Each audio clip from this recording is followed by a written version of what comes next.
y autoritativa, mientras los otros relatos eran mitológicos, cíclicos y alegóricos. La revelación bíblica es lineal, histórica y ética. El Dios de Israel actúa en la historia, no solo en medio de mitos, y acoge a personas, y pacta, y juzga, y salva. La Escritura como autoridad divina. Moisés no escribe para entretener o para justificar el poder de un imperio, como en Egipto o Babilonia, sino para fundar una nación santa, según el libro del Éxodo capítulo 19. Dejar un testimonio legal, histórico y espiritual, el Dios único. Transmitir el origen verdadero de todas las cosas frente a la falsa narrativa de los pueblos vecinos. Entonces nos preguntamos, ¿por qué Dios esperó a Moisés para poder revelar esto por escrito? Si ya habían otros escritos que hablaban de estas leyendas muy parecidas y hablaban de estos mitos. Bueno, pues por ese motivo, porque eran leyendas y eran mitos, ¿me entiende?, muy lejos de la verdad. Aquí podemos entrar, gloria al Señor, la sabiduría de Dios en la historia de la revelación. ¿Por qué? Porque aunque Dios se reveló desde Adán hasta Abraham oralmente, que era la tradición patriarcal, esperó el momento oportuno cuando el pueblo estaba formado e Israel en el Éxodo. El lenguaje y la escritura estaban bien desarrollados por aquel tiempo, cosa que sería muy fácil también para Moisés poder utilizar los medios adecuados. Existía una necesidad de una identidad y hacer la distinción frente a las naciones que eran paganas. Así que vemos la ley mosaica y el Pentateuco no solo son historia, sino una contranarrativa teológica que llega a desenmascarar a los dioses falsos y está proclamando la superioridad y la supremacía del único Dios verdadero que es el Dios de Israel. Las implicaciones teológicas y apologéticas. Bueno, pues tenemos que decir que la Biblia no copió los mitos antiguos, ni mucho menos, sino que corrigió y restauró lo que los pueblos habían distorsionado de la revelación original y que se transmitía oralmente. Las escrituras demuestran ser superior moralmente. Teología e históricamente no hay mitología, no hay guerra entre dioses, ni absurdos, ni caos, sino más bien es una narrativa coherente y redentora.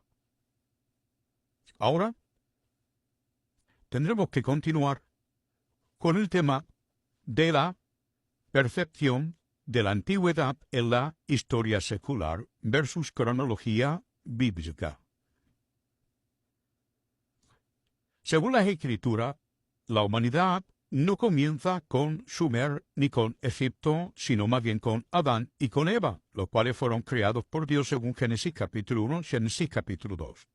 A partir de ello, se llega a desarrollar una línea genealógica de hombres y mujeres que vivieron, que trabajaron, que se multiplicaron y que crearon cultura antes del diluvio universal, como por ejemplo Enoc.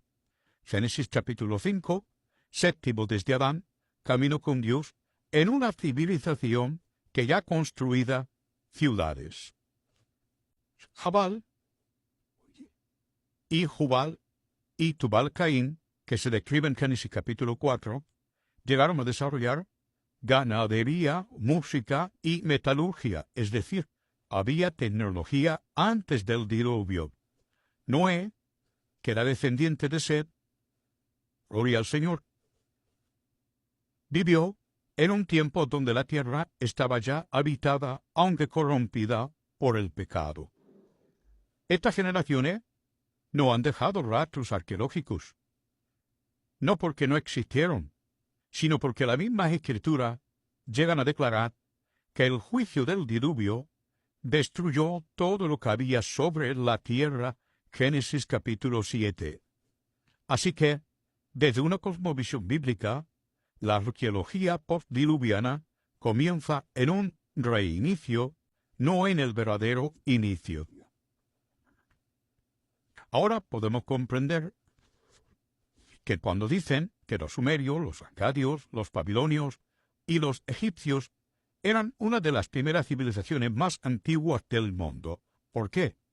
Porque esto fue después del diluvio y estas civilizaciones avanzaron a diferencia de los semitas, la descendencia de Taré, Abraham o los de Sem, que empezaron a ser agrícolas, pastores, y ellos no empezaron a reconstruir o a elevar una nación imperial como las otras naciones. Así que la arqueología han descubierto escritos, monumentos, tigurat, elementos que datan de una fecha más antigua. ¿Por qué?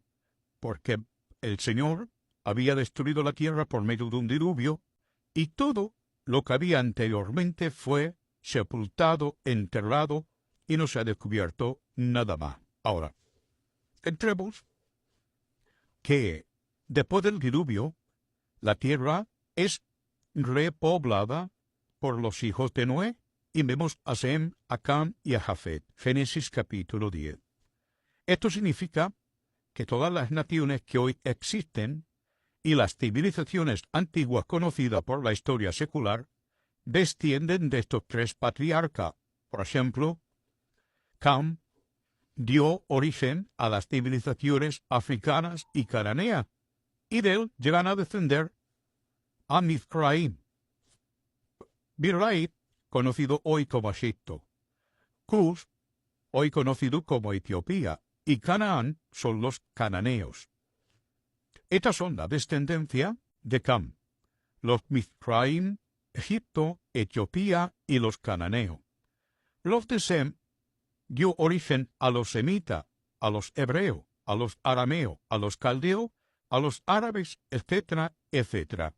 Pero Jafet llegó a poblar las regiones del norte y toda Europa, Asia Menor, Estigia, Grecia, etcétera, etcétera, etcétera. Y de esta manera, los sumerios, los acadios, los babilonios y los egipcios no son más antiguos que Noé ni que Adán, sino que son descendientes de Cam y de Sem.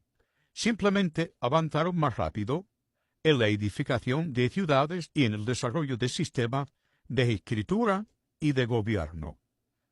La ausencia de huellas arqueológicas semitas antiguas, esto no debería de entenderlo como una inferioridad, sino más bien como un rasgo propio del llamado divino. Porque los hebreos eran nómadas y vivían en tienda y pastoreaban rebaño y no edificaban ciudades permanentes, como dice el libro de Hebreos capítulo 11, versos 9 y 10.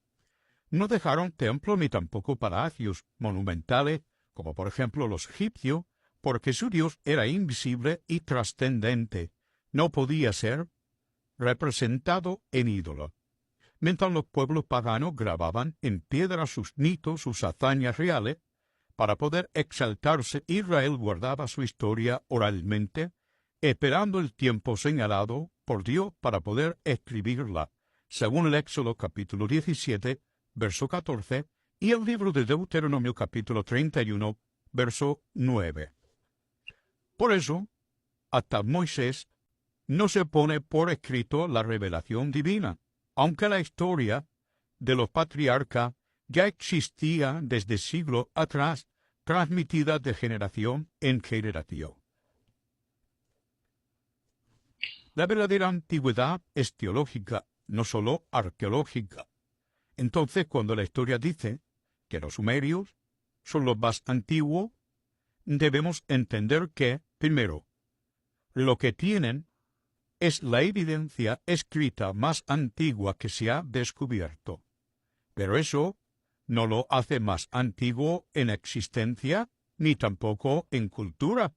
La historia secular no reconoce el diluvio, ni tampoco la genealogía desde Adán, ni la destrucción global de la cultura prediluviana. La Biblia nos presenta la historia más antigua, aunque no haya dejado huellas arqueológicas, precisamente porque fue borrada por el juicio divino. El hecho de que no exista restos arqueológicos de los semitas antiguos no es una debilidad para la Biblia.